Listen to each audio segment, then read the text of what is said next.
आज हम बात करने वाले हैं पावर ऑफ वाइब्रेशन पे। Albert Einstein said everything in life is vibration. There is nothing in the universe which does not vibrate. Every single atom, molecule, each bond between the atoms, all particles in the universe, our body, earth, stars, galaxies, even the whole universe are all in constant vibration. They are all vibrating at a certain frequency. हमारी वृत्ति से ही vibration set होती है, यानी कि हमारा behaviour ही हमारी vibration को सेट करता है। हमारी थॉट्स ही हमारी वृत्ति बनाती हैं और जैसा हमारा बिहेवियर होगा वैसी ही हमारी वाइब्रेशन होगी। वाइब्रेशन दिखने वाली कोई चीज नहीं है, फील करने वाली चीज है। एक प्रयोग किया गया, एक एक्सपेरिमेंट किया गया जिसे कहते हैं 5 मंकी एक्सपेरिमेंट। उसमें रिसर्चर्स ने 5 मंकीज को लिया और उन्हें एक क्लोज्ड एनवायरनमेंट में रखा। एक सीढ़ी वहां पे लगाई गई और उस सीढ़ी के ऊपर एक बनानास का, केलों का गुच्छा लटका दिया और उन 5 मंकीज को वहां पे छोड़ दिया। जैसे ही एक मंकी सीढ़ी पे चढ़कर बनाना लेने के लिए गया तो उस समय वहां से ऊपर से बहुत ही कोल्ड वाटर का शावर किया जाता था मंकी के ऊपर में 5 मिनट तक लगातार। तो जैसे ही पहला मंकी गया तो उसके ऊपर कोल्ड शावर 5 मिनट तक लगातार किया और वो मंकी वापस आ गया। वो ऊपर नहीं चढ़ पाया क्योंकि पानी बहुत ठंडा था। कुछ देर में दूसरा मंकी गया, वो भी लैडर के ऊपर चढ़ने की कोशिश करने, बनाना लेने के लिए। फिर से कोल्ड शावर किया गया और वो भी वापस आ गया।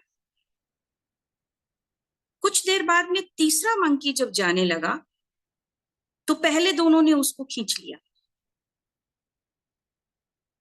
उसके बाद में जब चौथा जाने लगा तो बाकी तीनों ने मिलकर के उसको खींच लिया, उसको जाने नहीं दिया। और इस प्रकार कोई भी मंकी किसी को भी ऊपर जाने नहीं दे रहा था। कुछ समय बाद जो एक्सपेरिमेंट करने वाले थे उन्होंने पहले 2 मंकीज जिनके ऊपर पानी डाला गया था उसमें से एक को हटा लेते हैं और एक नया मंकी डाल देते हैं। तो वो जो नया वाला मंकी आता है उसको कोल्ड शावर के बारे में कुछ पता नहीं होता है और जब वो बनानास देखता है तो वो उसको लेने के लिए लैडर की तरफ जाता है तो बचे हुए 4 मंकीज उसको पकड़ के खींच लेते हैं। और इस तरह से कुछ देर बाद में वो दूसरे वाले मंकी को भी, जिसके ऊपर पानी डाला गया था, उसको भी निकाल लेते हैं और एक नया मंकी उसकी जगह डाल देते हैं। अब 5 मंकीज वो होते हैं जिनके ऊपर कभी भी पानी डाला नहीं गया होता है, लेकिन वो जो दूसरा नया आया होता है वो भी जब जाता है तो उसको भी बाकी 4 पकड़ के खींच लेते हैं। तो अब ये क्या शो करता है? इनमें से कोई भी ऐसा नहीं है जिसके ऊपर पानी डाला गया था और किसी ने किसी से कुछ कहा नहीं, लेकिन वाइब्रेशन से उन लोगों ने एक दूसरे को कहा कि यहाँ नहीं जाना है, ये सेफ नहीं है, और किसी ने भी वो बनाना लेने की कोशिश नहीं करी। तो वाइब्रेशन इस तरह से काम करती है, कहे अनकहे वो ट्रैवल करती है। संगीत, म्यूजिक में भी वाइब्रेशन है। वह मनुष्य के मूड को बदलने की क्षमता रखता है। उसमें हीलिंग प्रॉपर्टीज भी हैं। शांत भी कर सकता है वो, उग्र भी कर सकता है वो। क्लोरी एक बच्चे को सुला देती है, रोते होते तो शांत कर देती है।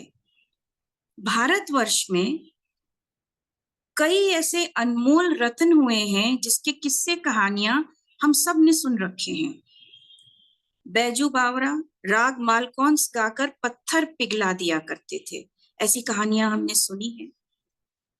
और जब संगीत का जिक्र आता है तो तानसेन का नाम लेना लाजमी ही है।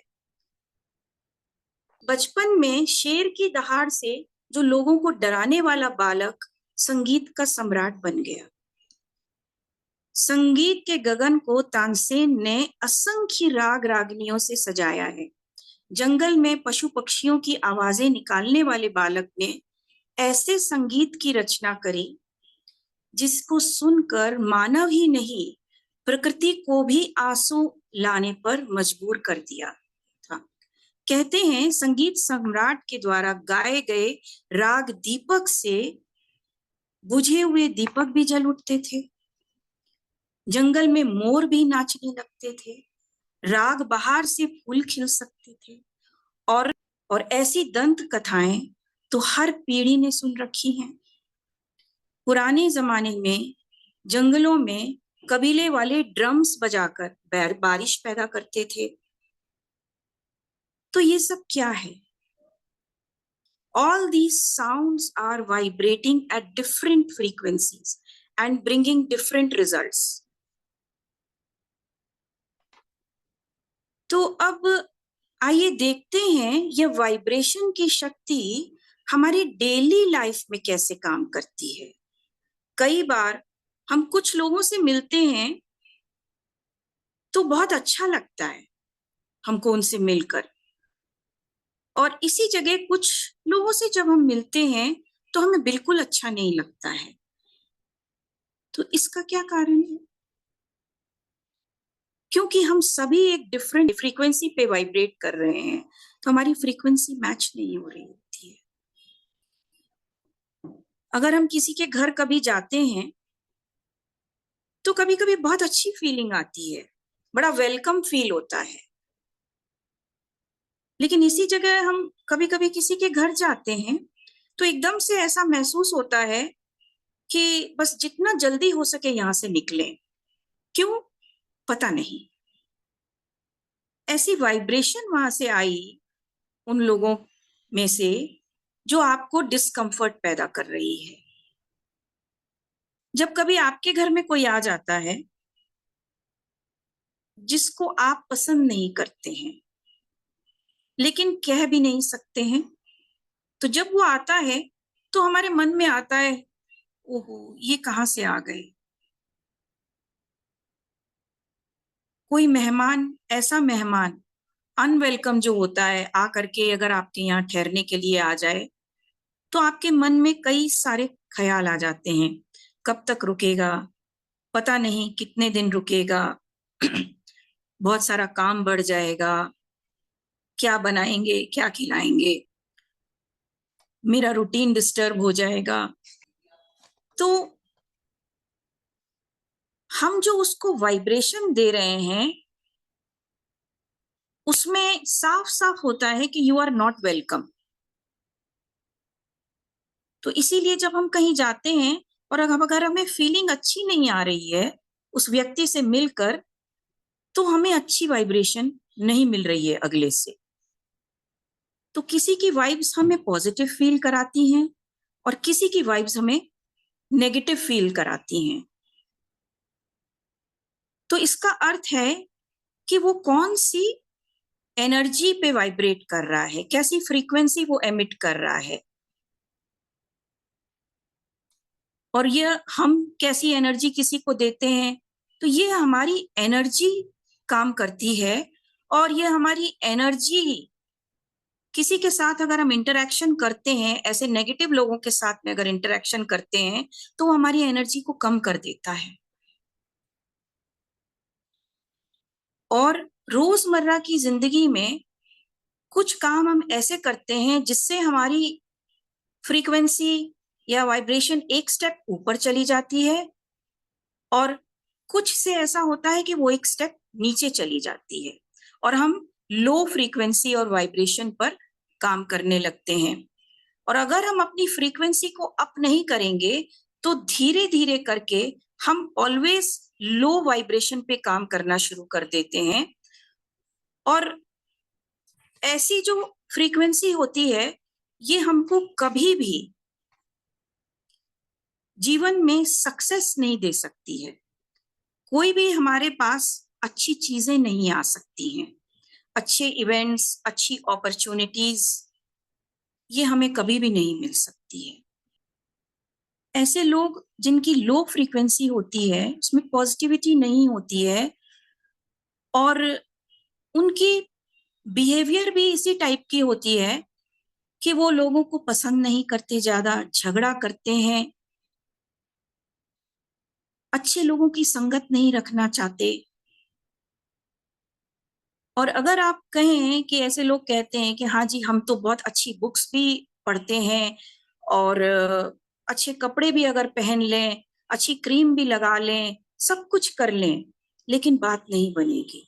जब तक आप अपनी वाइब्रेशन को लिफ्ट नहीं करेंगे, एनर्जी को ठीक नहीं करेंगे, यूनिवर्स के साथ में सिंक में नहीं आएंगे, तब तक बात नहीं बनेगी। अब ये है कि हम अपनी एनर्जी को ठीक कैसे करें, हम अपनी वाइब्रेशन को लिफ्ट कैसे करें। क्या चीज है जो हमारी एनर्जी को, हमारी वाइब्रेशन को लिफ्ट कर सकती है? इसके बारे में लास्ट सेशन में मैंने कुछ बात करी थी। उसमें मैंने कहा था कि हम अपनी वाइब्रेशन बना कैसे सकते हैं, लेकिन आज हम ये देखते हैं कि हम अपनी वाइब्रेशन को खोते कैसे हैं। हम जिस वाइब्रेशन पे, जिस फ्रीक्वेंसी पे अभी हम वाइब्रेट कर रहे हैं, उस पे क्यों हम कर रहे हैं। कई बार जीवन में ऐसी घटना होती है, कोई इंसिडेंट होता है, कोई हादसा होता है और आपको एक पावरलेसनेस की फीलिंग आती है, ऊर्जा विहीन। कई बार हम ऐसे लोगों से मिलते हैं जिनके चेहरे पर एकदम भी ग्लो नहीं होता। ऐसे लोगों को इनसिक्योरिटी की फीलिंग होती है और वो लो फ्रीक्वेंसी पर वाइब्रेट कर रहे होते हैं और उनकी वाइब्रेशन माइनस में जा रही होती है। सबसे पहले यहां से हमारी वाइब्रेशन नीचे कैसे जाती है, क्या क्या स्टेप्स होते हैं। तो शुरुआती तौर पर किसी भी वजह से हमें ऐसा महसूस होता है कि हम में बिल्कुल भी पावर नहीं है, बिल्कुल ऊर्जा विहीन हम होते हैं और ऐसे लोगों को एक इनसिक्योरिटी की भावना आने लगती है और वो लोगों को जब बढ़ते हुए देखते हैं और लोगों को बढ़ते हुए देखते हैं तो उनमें हीन भावना आ जाती है और जब हीन भावना आती है तो फिर वो जेलेसी को जन्म देती है।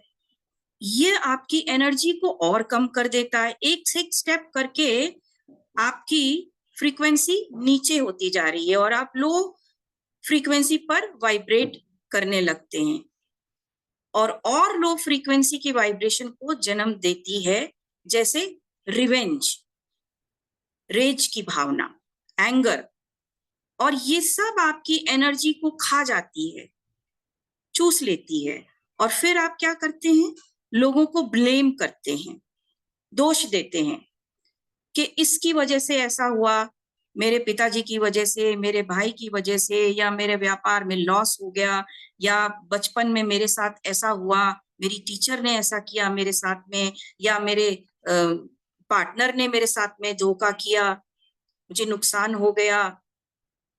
तो हम ब्लेम गेम में आ जाते हैं। तो ये सब हमारी एनर्जी का वाइब्रेशन और कम कर देती है और फिर हमारे स्वभाव में क्या होता है, एक इरिटेशन आ जाती है, चिड़चिड़ापन आने लगता है और जब चिड़चिड़ापन आता है, बात बात में इरिटेशन होती है, तो फ्रस्ट्रेशन होने लगता है और आप और ज्यादा लो फ्रीक्वेंसी पर वाइब्रेट करने लगेंगे। और जब चिड़चिड़ा होता है इंसान, हर चीज में गलती निकालता है, हर एक व्यक्ति में उसको गलत दिखता है, कोई भी उसके हिसाब से सही होता ही नहीं है, सब कुछ गलत होता है, कुछ भी अच्छा नहीं है, क्योंकि उसमें पॉजिटिविटी एकदम खत्म होती जा रही है और इरिटेशन होते होते उसमें एक नकारात्मकता की भावना आ जाती है, पेसिमिज्म, निराशावाद, वो पैदा हो जाएगी और आपका ऑरा बिल्कुल खत्म हो जाता है और आप बिल्कुल ही लो फ्रीक्वेंसी पर वाइब्रेट कर रहे होंगे। इस समय आपके काम नहीं बनेंगे, You will not attract good things in your life. आपके साथ कुछ भी अच्छा नहीं हो रहा होगा, कोई भी अच्छी चीजें आपके पास नहीं आएंगी, अच्छे लोग नहीं आएंगे, बीमारी आएगी, सक्सेस आपसे दूर होगी। लेकिन यहां पर अगर आप फुल स्टॉप लगाना चाहते हैं